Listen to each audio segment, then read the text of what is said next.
Hey guys, and welcome to a new video on how to do. Today I will show you how to add light rays to your picture or video in DaVinci Resolve 18. For this I have this picture of a forest with light back here and I want to add the rays. So what I do is go to Effects, go to OpenFX, and in the search bar I'll type in light rays.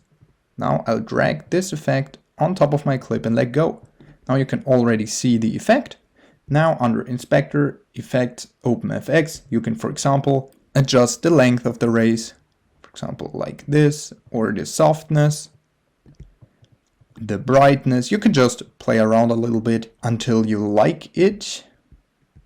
And of course the position, you have to adjust it so it looks realistic, but I think that's already pretty good. And now this is the end result. Okay, that was a quick tutorial on how to add light rays to your picture or video in DaVinci Resolve 18. If you enjoyed the video, please like and subscribe to stay tuned for more how to do videos. If you have a video suggestion, just let me know down in the comments. See you guys soon.